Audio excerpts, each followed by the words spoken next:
Esta es la noche de un día muy agitado.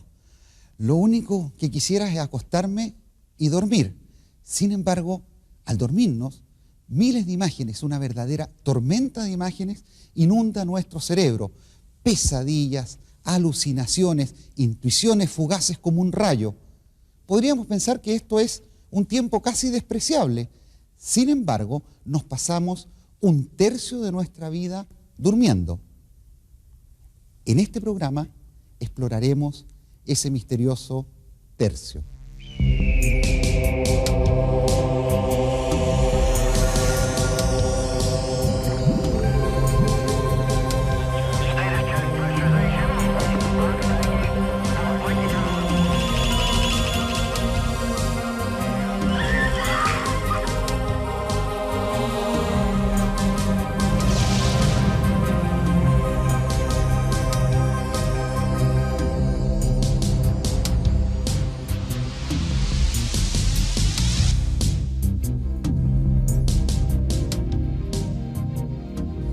Una de las necesidades comunes a todos los animales superiores es dormir. Pero, ¿qué pasa con nosotros cuando dormimos? ¿Por qué es importante dormir? Grandes tragedias, como la de Chernobyl o la del transbordador Challenger, están asociadas a la falta de sueño. ¿Puede nuestro organismo soportar largos periodos de trabajo nocturno? ¿Qué pasa entonces con nuestra vida familiar? Necesitamos dormir. Para ello, la naturaleza nos ha dotado de un implacable reloj biológico que regula nuestra actividad diurna nocturna.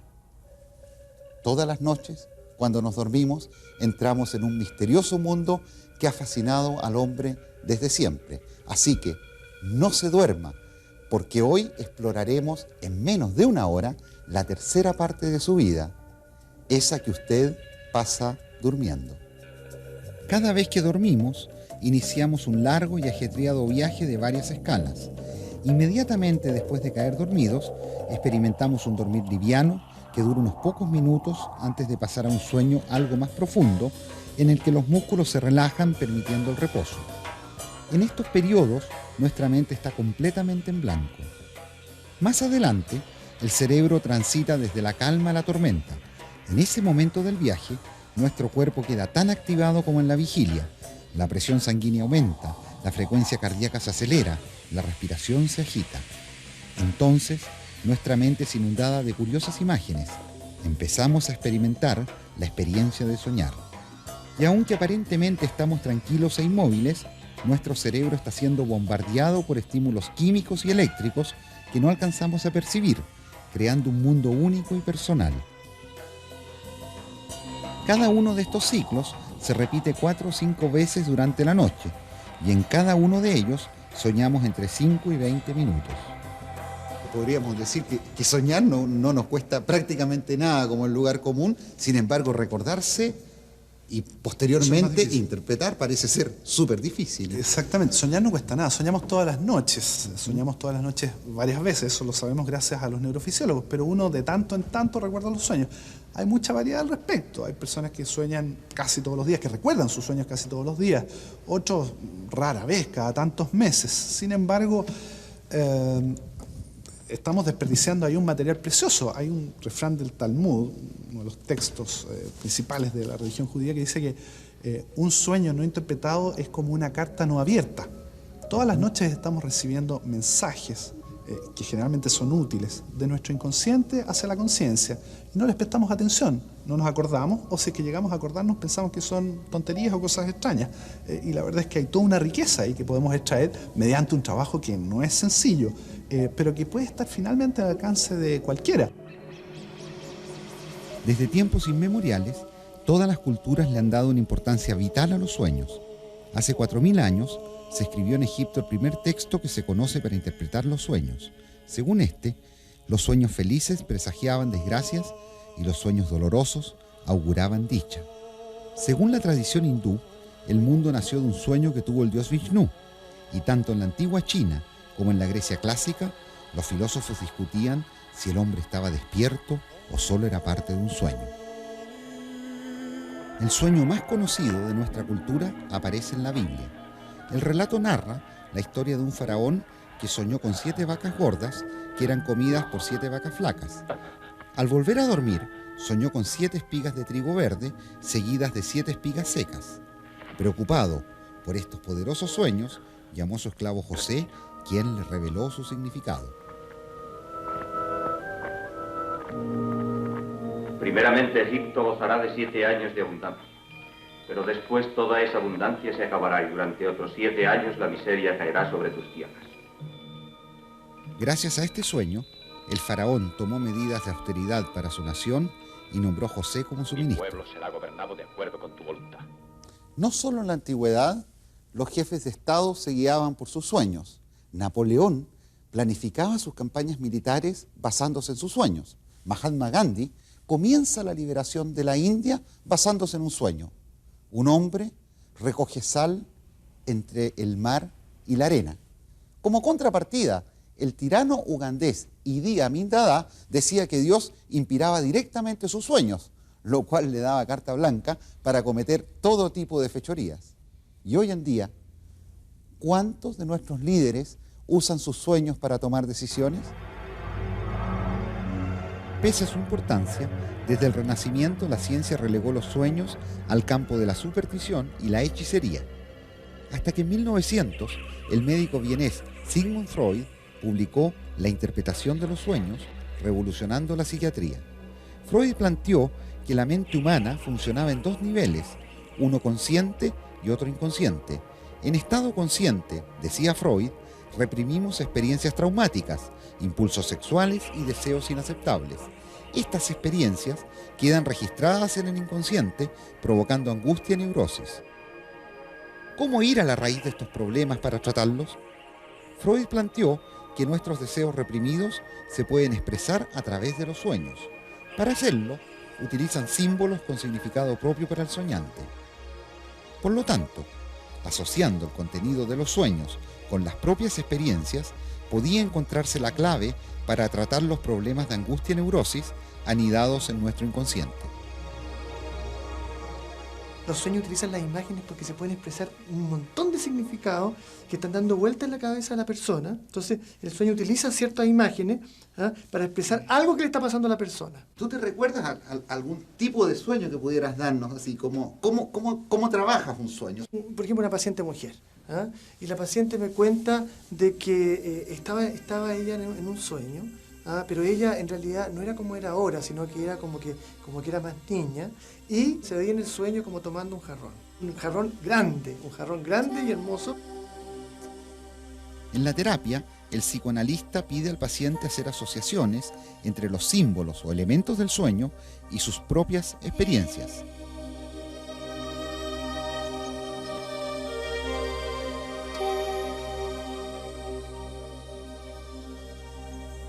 Entonces ahí empieza a surgir una temática. El punto es que uno puede como seguir ese hilo y llegar a una hipótesis, que sería, por ejemplo, de que probablemente el sueño puede estar expresando sentimientos envidiosos de la paciente respecto a su hermana, que pudieran durante la vigilia ser muy intolerables para ella, que ella los niega, porque si los reconoce pudieran ser muy angustiosos. Entonces el sueño, ella fue a ver a su hermana, vio los jarrones, quedó eso en su mente, después ella se fue a dormir, todo eso está en su mente, ¿no? Y eso es elaborado a través del sueño, utiliza una imagen infantil, ella cuando chica, un espacio muy grande, muy típico de las vivencias infantiles, aparece el jarrón, que es el resto diurno de lo ocurrido en los días anteriores, ¿no? Y se suscita entonces el hecho que no puede ocurrir en la vigilia, el jarrón lo bota. En Chile, la interpretación de los sueños también tiene su historia. En los años 40, el psiquiatra Ignacio Mate introduce el psicoanálisis, pero la interpretación propiamente tal está ligada al trabajo de la psiquiatra Lola Hoffman, quien dedicó parte importante de su vida a trabajar con los sueños. Podemos leer en un libro sobre su vida y su obra la siguiente cita: si alguien me dijera que existe un plano secreto y que debajo del banco de mi jardín, a unos 5 metros, hay un tesoro fabuloso, yo por supuesto que no me siento en el banco ni sigo divagando, sino que comienzo a cavar, a ver si es cierto, dice Lola Hoffman. Ella lo hizo. Buscó el tesoro en sí misma, utilizando, entre otras, la herramienta de los sueños. Lola Hoffman postuló que los sueños son una forma de autoconocimiento y realización personal. Siempre hemos pensado que los sueños son personales. Sin embargo, yo le aseguro que en este momento miles de personas a través del mundo sueñan prácticamente lo mismo, más aún lo mismo que soñaban sus abuelos y sus ancestros. Soñar que, por ejemplo, se nos caen los dientes, o que estamos desnudos en medio de una multitud, o simplemente que estamos volando. Son sueños que más de una vez usted y yo hemos tenido. Pero, ¿cómo es esto que personas de distintas razas, culturas y épocas sueñan lo mismo?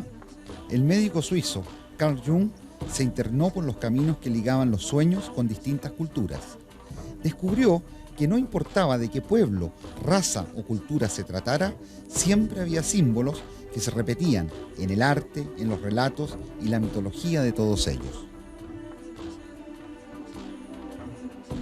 Jung propuso la idea de los arquetipos, que daban origen a imágenes arquetípicas, y las imágenes arquetípicas eran lo que tú encontrabas entonces en mitologías, en religiones, o podías encontrar en los sueños de cualquier persona, lo cual lo llevó a postular que, así como existe una estructura anatómica, física, que es común, y ninguna persona es idéntica a otra. Tú tienes un pelo distinto al mío, en fin, yo tengo, qué sé yo, una estatura diferente a la del vecino, etcétera, etcétera. Cada uno es diferente en realidad en los detalles. Sin embargo, tenemos cabeza, tenemos dos brazos, tenemos ojos, etcétera. La estructura física básica es idéntica. Bueno, él llegó a proponer entonces que había una estructura psíquica idéntica.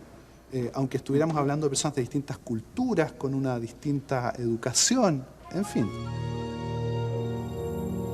La evidencia de estos misteriosos símbolos colectivos traspasa los siglos y las distancias. Un ejemplo de esto es el mito huilliche, que sostiene que el espíritu de sus muertos es trasladado a través del mar hacia islas lejanas, tal como creían los antiguos griegos que lo hacía el mitológico Caronte a través del lago Estigia. Dentro de los arquetipos más recurrentes encontrados en los sueños, la presencia de un anciano puede representar la sabiduría. La muerte de alguien simboliza el renacer de algo nuevo. El agua es la fuerza purificadora que nos limpia. Los círculos, fuentes y cruces llaman la atención sobre nuestro mundo interno.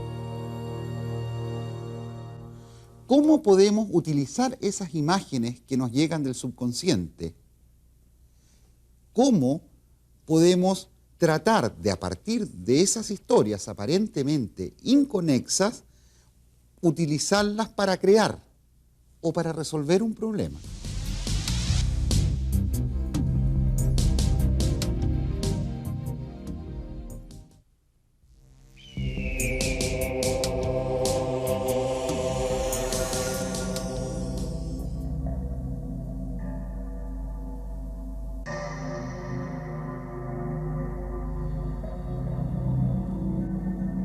Como una persona que no está necesariamente en una terapia de algún tipo, ¿cómo puede ayudarse con sus sueños?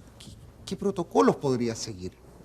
Basta con que tú intentes recordar al máximo tus sueños, los anotes, intentes tú mismo ver qué se te ocurre, qué asocias, qué relaciones puedes establecer con tu vida.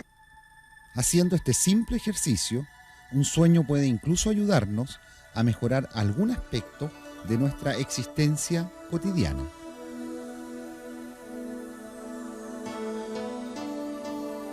María Luisa participa en un taller donde se aprende a interpretar los mensajes de los sueños.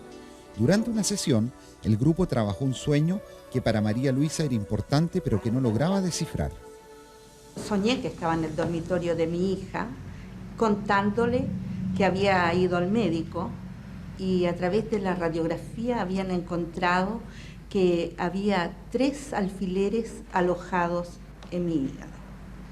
El doctor, tras el diagnóstico de ver la radiografía, diagnosticó que para este caso debían operarme, para extraer estos 3 alfileres.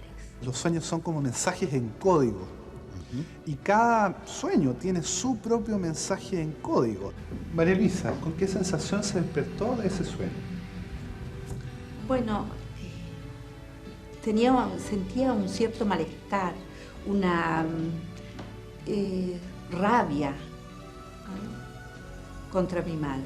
Entonces, a través de relaciones que ella pueda ir estableciendo, tú vas de a poco armando este rompecabezas. El hígado para mí es un órgano fundamental. Va haciendo cambios metabólicos en el organismo y es como casi un mago, que transforma las cosas. Un mago, sí. Sí. Okay, vámonos a la última parte entonces, esto de la operación. ¿Qué podrá significar eso? ¿Con qué lo relaciona? Bueno, la operación en sí sería lograr sacar afuera estas cosas que tengo yo guardadas, muy escondidas adentro, que necesitan ser habladas, conversadas y aclaradas con ella.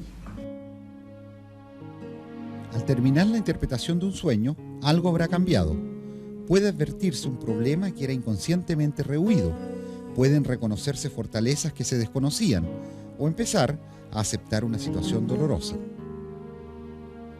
Creo que es bueno que las personas puedan compartir sus sueños en un ambiente de confianza y privacidad, porque si están con alguien que los quiere y que los conoce, podrían como aportarles ciertas ideas, cierta comprensión respecto al sueño y por lo tanto puede ayudar a la persona a entenderse más a sí mismo. Y eso es muy útil porque uno ve en la psicoterapia, uno ve en el psicoanálisis, cómo la comprensión emocional que uno tiene de uno mismo sirve para enriquecerlo, sirve para que uno pueda vivir mejor con su pareja, con sus hijos, con la gente que lo rodea, poder ser más creativo, poder desarrollarse.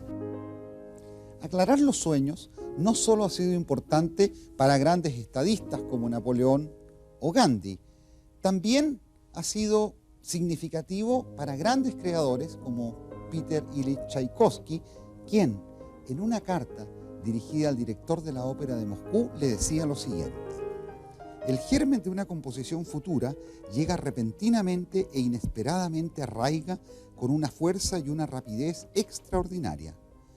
Pensé el scherzo de la sinfonía que te he mandado exactamente como lo has escuchado en el momento mismo de su composición. La interpretación de los sueños en el arte hasta ese entonces era algo no demasiado utilizado, pero en las primeras décadas de nuestro siglo, toda una generación de creadores comienza a utilizarlo sistemáticamente, dando origen a uno de los movimientos estéticos más importantes de los tiempos actuales. Surrealismo.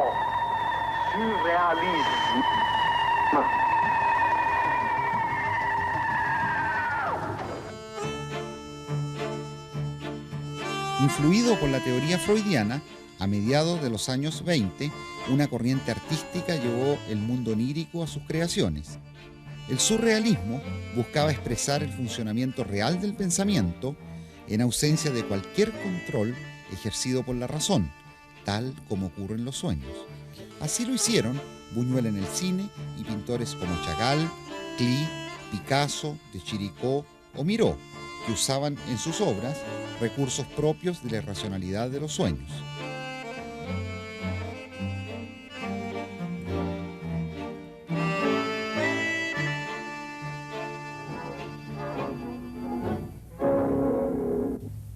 Es evidente que existen otros mundos, eso seguro, pero como he dicho muchas veces, esos otros mundos están en el nuestro, residen en la Tierra.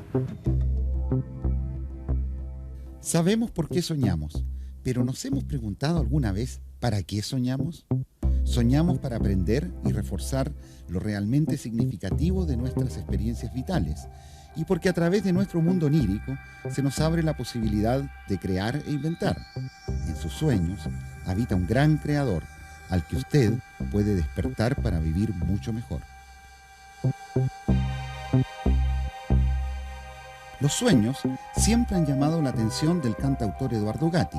Para él, estas imágenes nocturnas son tan importantes que sin darse cuenta, sus símbolos y elementos más recurrentes traspasan a sus canciones. Hay un sueño que yo le llamo esencial y que es un sueño que de alguna forma te está como hablando muy, muy a ti, ¿no? Y generalmente son sueños en colores. Bueno, en esos sueños esenciales, generalmente el elemento que más se repite es el agua. En el caso mío, el mar. Yo he soñado como literalmente vivir en el mar, es decir, estar debajo del agua, poder salir para afuera, nadar, digamos, igual que un, no sé, como un delfín, una ballena. Océano, agua marina y el navegante son algunos de los temas de Gatti donde sus sueños han aflorado.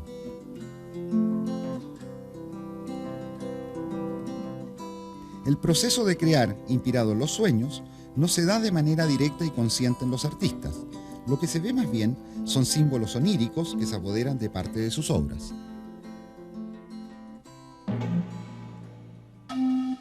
La artista, Tatiana Álamos, ha dedicado gran parte de su trabajo a rescatar mitos y leyendas indoamericanos en sus pinturas, tapices e instalaciones. Para ella, los sueños han sido una verdadera fuente de inspiración. Los mitos son el sueño de la humanidad. Entonces la gente sueña y se convierten en mito todos los sueños. Y entonces tú donde pongas la vista encontrarás un mito que ha venido de un sueño de alguna persona.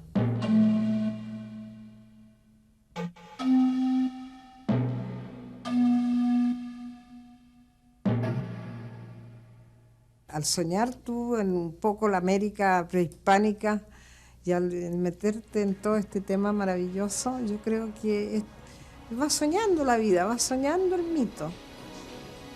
Estudios hechos en nuestro país demuestran que los artistas recuerdan esas imágenes oníricas más que el promedio de la población. Además, ellos tienen más sueños en colores y sienten un mayor agrado por soñar. Que un artista utilice los sueños para crear, hoy en día puede parecernos muy normal. Sin embargo, que un científico resuelva un problema a partir de sus sueños es algo que es asombroso. Una noche de 1842, el inventor Elias Howe se acostó abrumado por la búsqueda de una solución que le permitiera terminar la máquina de coser que había ideado 5 años atrás. Esa noche, Howe tuvo una extraña pesadilla. Soñó que era prisionero de una tribu salvaje y que cientos de lanzas iban a dar a su cuerpo. Curiosamente, estas lanzas tenían una perforación en su punta. Gracias a este sueño, el inventor se dio cuenta de que el ojo de la aguja debía estar en la punta y no en la base o en el medio. Con esta solución despertó y terminó el invento que le dio fama. ¿Por qué en estos casos el sueño mostró algo que conscientemente el inventor no lograba resolver? Nuestro inconsciente no deja de funcionar ni siquiera cuando dormimos, pero al liberarlo de la rigidez de nuestra conciencia, este divaga por caminos nunca explorados y mira desde perspectivas distintas, mostrando a través de los sueños soluciones que la razón jamás sospecharía. Para muchos, dormir es una ceremonia. Vincent van Gogh rociaba su cama con alcanfor antes de dormirse. El escritor Charles Dickens orientaba su cama hacia el norte. Abraham Lincoln creó el cargo de preparador de camas. Ese individuo cada noche recorría las camas de las Casas Blancas para calentarlas. Yo, muy modestamente, no puedo dormir al lado izquierdo de la cama. Usted se preguntará, ¿y todo esto para qué? Para dormir mejor. ¿Y qué sucede cuando se realiza esta función vital?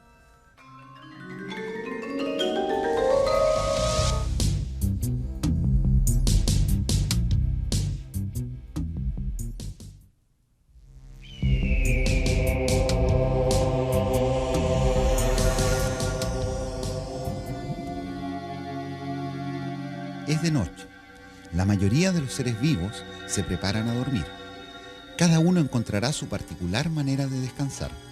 Algunos lo harán con los ojos abiertos como los peces, los que sumergiéndose en las profundidades del mar permanecerán inmóviles, atentos y alertas al peligro. Otros, como el tiburón, lo harán sin dejar de moverse.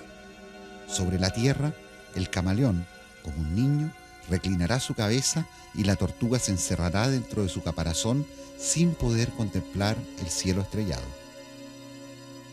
Sin embargo, y a pesar de las diferencias, hay algo que unirá a peces, reptiles y anfibios. Ninguno de ellos goza de la maravillosa y sorprendente experiencia de soñar, ese estado que nos permite volar hasta lugares inalcanzables. En el reino animal, las aves son, en la escala evolutiva, las que primero disfrutan de ese particular estado, aunque solo sea en breves instantes de no más de 15 segundos. A partir de estas, todos los animales superiores soñamos, aunque los humanos sean los únicos capaces de compartir sus sueños e interpretarlos.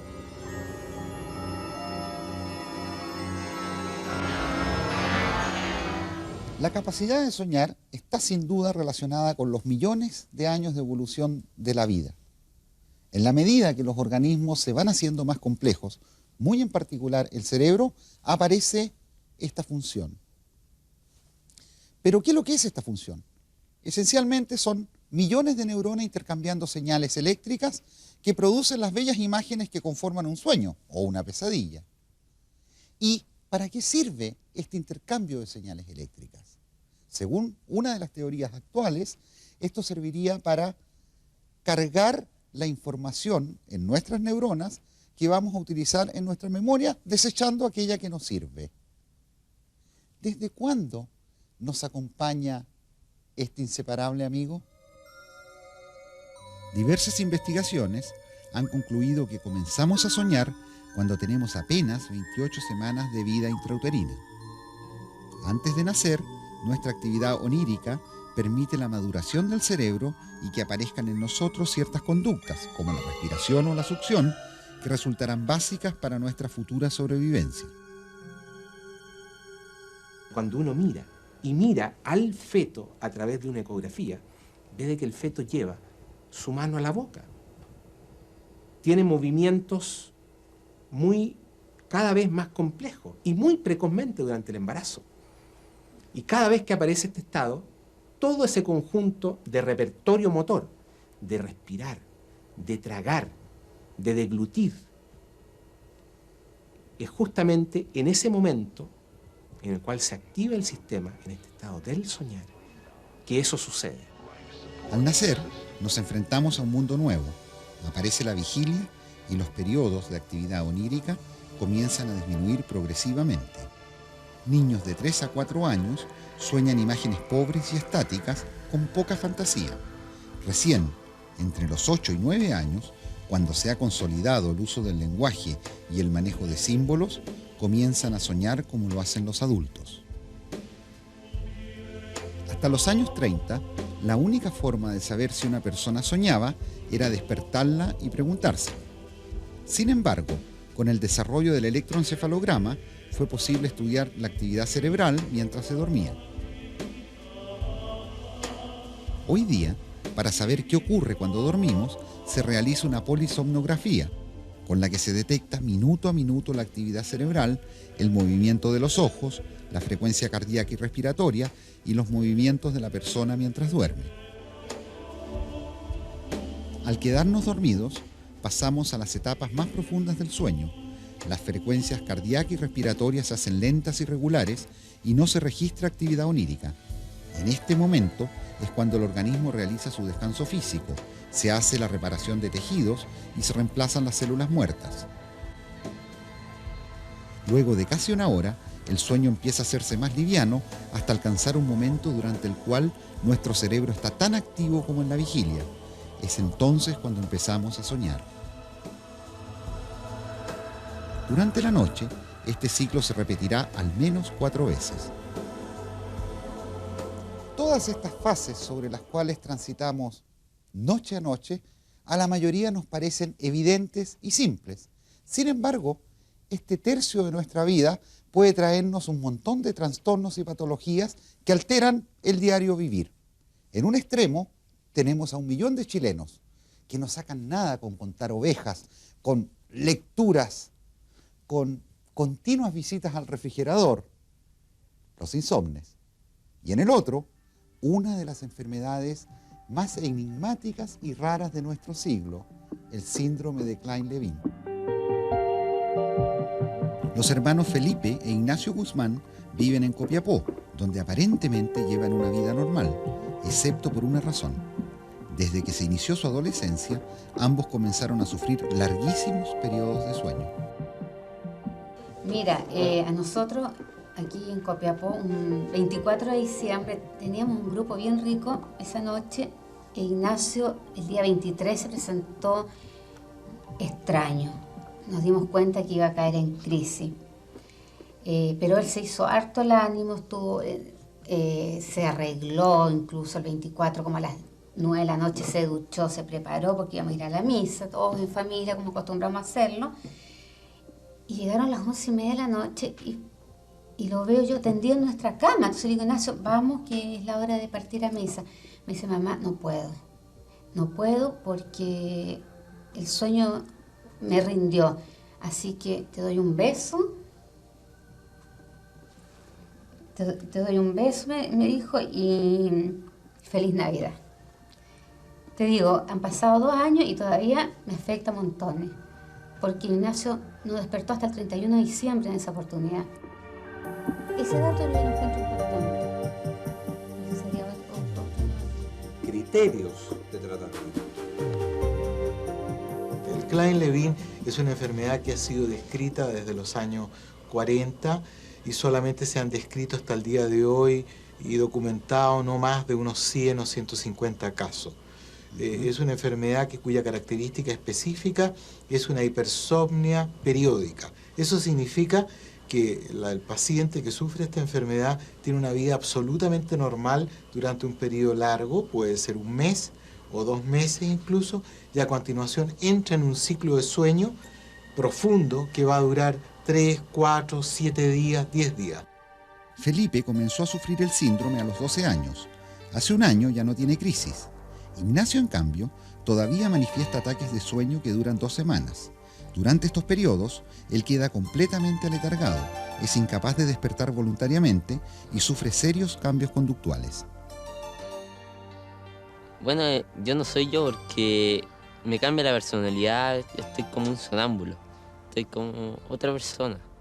Y bueno, yo actúo inconscientemente las cosas que hago, ir al baño, comer, pero me cambia totalmente la personalidad, hago cosas que yo generalmente no hago, ponerme agresivo, porque yo no soy una persona violenta. Ándate aquí. Ándate. Yo sé lo que se siente, tienes que luchar. El síndrome de Klein-Levin tiene 3 aspectos que son bien importantes, que es la hipersomnia, la hiperfagia y la hipersexualidad. En el caso de nuestros hijos, Horacio Felipe el mayor, se le presentó el cuadro de hipersomnia recurrente, y en el caso de Ignacio, hipersomnia e hiperfagia. Él, durante sus estados, digamos, de la enfermedad, él se alimenta en forma exagerada.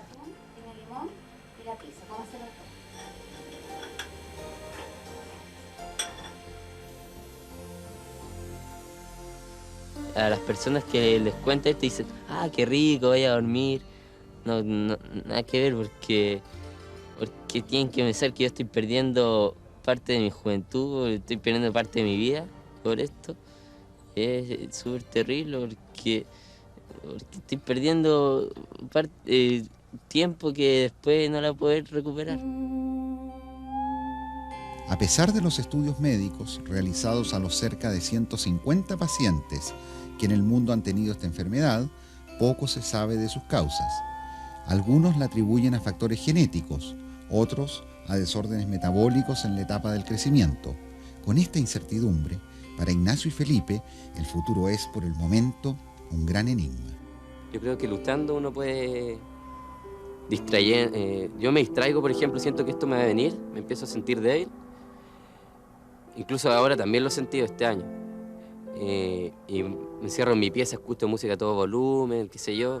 Me distraigo y salgo de esto. Me empiezo a morder el brazo, como para darme cuenta que estoy despierto. En la mayor parte de los casos, el síndrome de Klein-Levin ha desaparecido tan abruptamente como llegó. En otros, ha perdurado toda la vida. Por el momento, las crisis de Ignacio y Felipe se han distanciado, pero no es claro qué sucederá a futuro. Mientras tanto, ellos siguen librando una gran batalla. Una enfermedad tan extraña como el síndrome de Klein-Levin es la narcolepsia. Esta enfermedad se caracteriza por súbitos e incontrolables ataques de sueño profundo que se desencadenan cuando la persona sufre una perturbación emocional muy fuerte. Puede suceder en la casa, en un cine o atravesando una calle. Sin embargo, uno de los trastornos del sueño más corriente está más cerca de lo que usted cree. Y no solo lo sufren aquellos que están enfermos.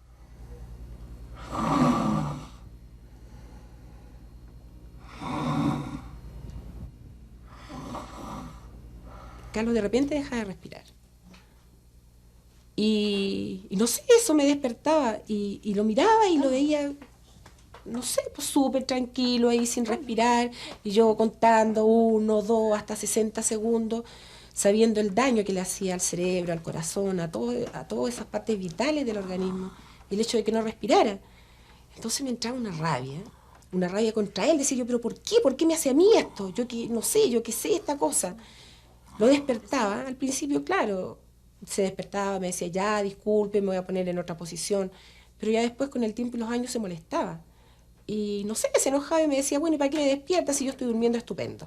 Cuando uno deja de respirar, baja la tasa de oxígeno que circula por la sangre. Y eso alerta al cerebro, le dice, oiga, usted no está respirando, no está oxigenando, despiértese. Y eso provoca una superficialización del sueño. Al superficializarse, el sujeto vuelve a respirar. Trata de dormirse, se empieza a profundizar y se repite el ciclo. Entonces, ¿qué le sucede a la persona que tiene una apnea obstructiva de sueño? Que duerme muy mal, no se cumplen las funciones del sueño. Entonces el organismo tiende a prolongar esta etapa de somnolencia y el sujeto entonces empieza a no poder estar despierto en el día. Mi vida diaria, bueno, andaba para la historia. En otras palabras, andaba con sueño, siempre cansado. Yo realmente vivía cansado, vivía con sueño todo el día. Realmente si yo estaba sentado, qué sé yo, viendo televisión, me quedaba dormido al poco rato. El trayecto de locomoción igual cosa. En mi misma oficina de repente me quedé dormido varias veces. Reuniones no podía tener porque a los 10 minutos estaba durmiendo. Él decía que dormía poco, por eso que andaba somnoliento, se acostaba antes, por supuesto que ventilaba menos, andaba más idiota el otro día. Y a mí es muy fácil que me encuentre, entonces la rutina era discutir por todo. Por la plata, por la casa, por los niños, etc. Pero en realidad, no sé, pues fueron años difíciles, súper difíciles. Incluso, no sé, pues estaba entre matarlo, separarme, o no sé, pues componerlo un poco para que siguiéramos este matrimonio que había sido muy lindo al principio. Y empezamos a buscar ayuda.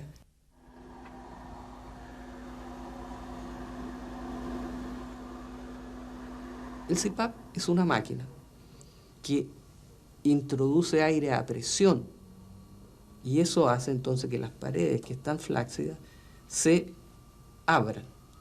Es lo mismo, ¿no es cierto?, que si tuviéramos una manguera de paredes flácidas, si la llenamos de agua o de aire se expande. El CPAP fundamentalmente hace eso. Le da una presión positiva para que las paredes estén expandidas y el paciente pueda respirar. Y bueno, yo pienso que el beneficio que he conseguido, no hay ni siquiera que pensar que me va a molestar la máquina. Pienso que eso es parte psicológico un poco. Porque yo me acondicioné rápidamente. Y antes de dormir lo primero que hago es ubicar la máquina, conectarme en cosas, prenderla y listo. O sea, ya es algo dentro de la rutina diaria. La cama somos él, la máquina y yo. Claro.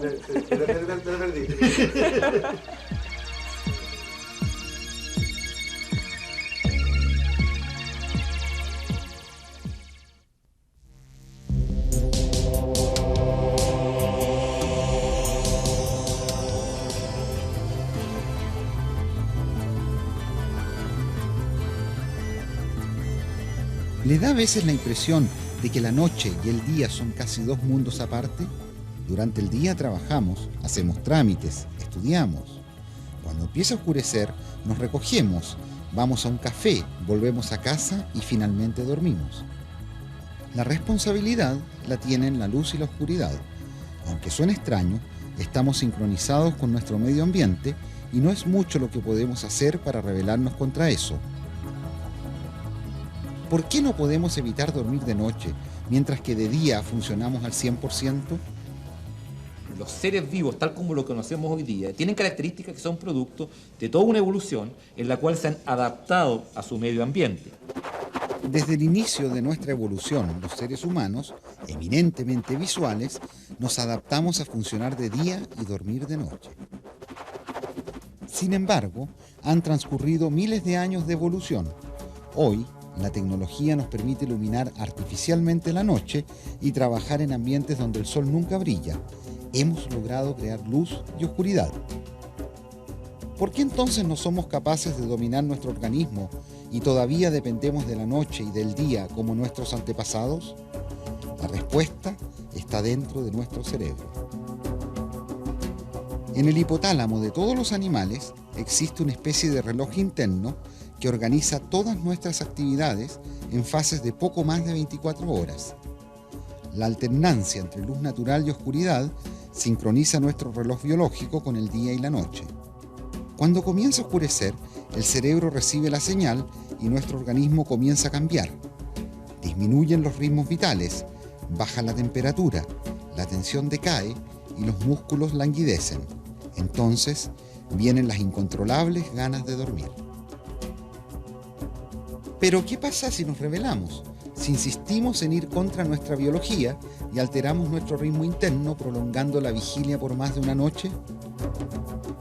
Diversos experimentos muestran que luego de 3 a 5 días sin dormir, el ser humano empieza a ver doble borroso, su escritura se torna ilegible, arrastra las palabras al hablar, es incapaz de leer y comienza a tener ilusiones tales como percibir humo o niebla saliendo de los objetos.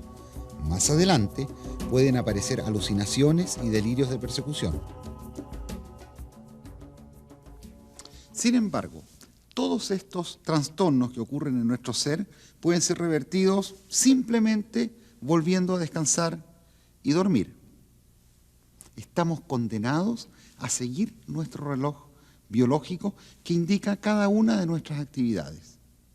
Sin embargo, nuestra sociedad trata por todos los medios de desobedecer esas reglas que cuidadosamente han sido impuestas por la evolución durante cientos de millones de años.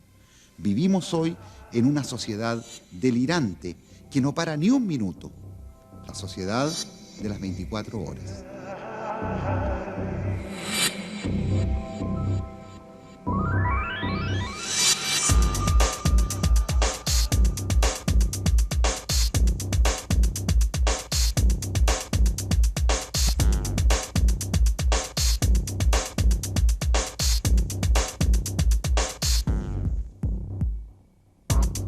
Vivimos en una sociedad que no para ni un minuto.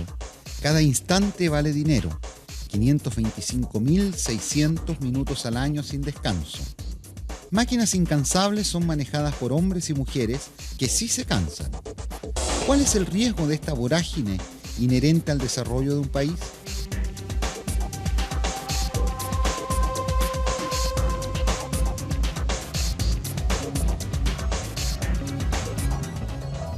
En la subestación Chena de Chilectra, desde donde se distribuye toda la energía eléctrica para la región metropolitana, cada noche un operador queda a cargo de que haya luz en todas las calles y casas de Santiago. Para eso, este hombre requiere de una enorme capacidad de atención y vigilancia que le permita detectar y controlar hasta el más mínimo error en la distribución de energía. Una de las cosas que cuesta cuando uno se siente agotado es mantener el nivel de concentración, porque este trabajo, a diferencia de muchos otros trabajos, no admite errores. La seguridad eventualmente la seguridad de otras personas depende del trabajo que nosotros desempeñamos.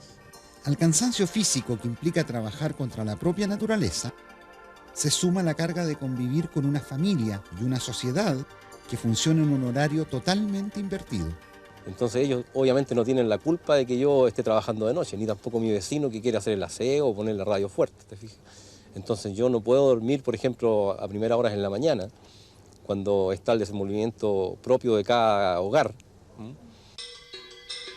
La fatiga física y psicológica que impone el trabajo de noche hace que esta sea una labor para la cual no cualquiera está capacitado. Las personas que deben trabajar de noche tienen 2 o 3 veces más ataques al corazón, más enfermedades gástricas y más desórdenes del sueño que los trabajadores diurnos. Son más enfermizos y presentan mayor ausentismo laboral. En Boston, el fisiólogo Martin Moore Eade, uno de los descubridores del reloj biológico en el cerebro humano, dirige una empresa que se ha dedicado a buscar soluciones para hacer más seguro y productivo el trabajo nocturno. ¿Cuáles son los costos de mantener una sociedad funcionando 24 horas? Este es el gran problema. Tú ves los enormes beneficios económicos de la sociedad de 24 horas, lo que significa obtener 4 veces la producción de una fábrica o 4 veces la producción de una mina, si la explotas 7 días de la semana, 24 horas al día, en comparación con explotarla de lunes a viernes en horario diurno. De esa manera, cuadruplicas el producto. El problema es el costo humano en términos de su salud, su desgano, sus errores y accidentes, ya que no somos muy buenos haciendo trabajos complejos o peligrosos, a altas horas de la noche o de madrugada.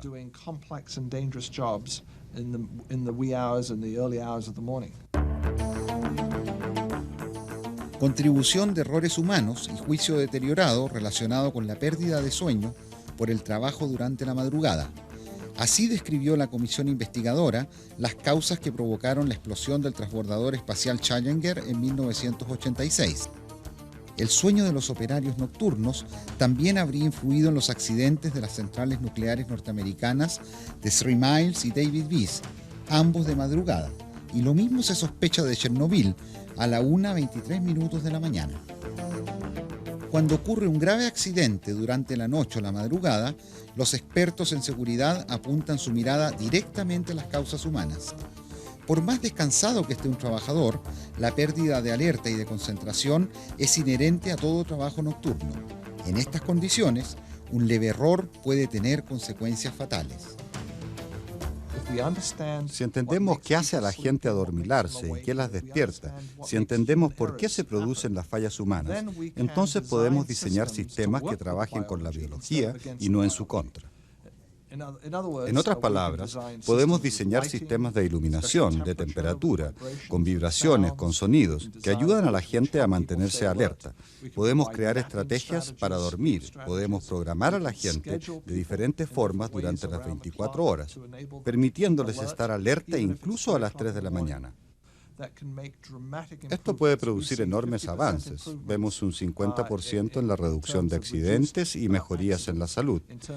Hemos visto aumentos en la productividad de un 5 a un 20% cuando consideramos las bases de la fisiología humana.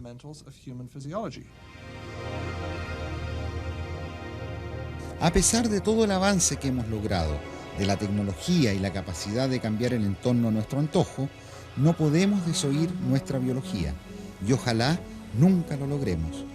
Solo así permitiremos que el sueño nos invada y nos conecte con nuestro mundo interior, disfrutando de esas maravillosas creaciones que cada noche elabora nuestra mente. El gran poeta Pedro Calderón de la Barca decía que la vida es sueño y que los sueños, sueños son. En el programa de hoy hemos tratado de entender un poco más qué es lo que es el dormir y el soñar, qué significa este viaje que noche a noche realizamos al interior de nosotros mismos.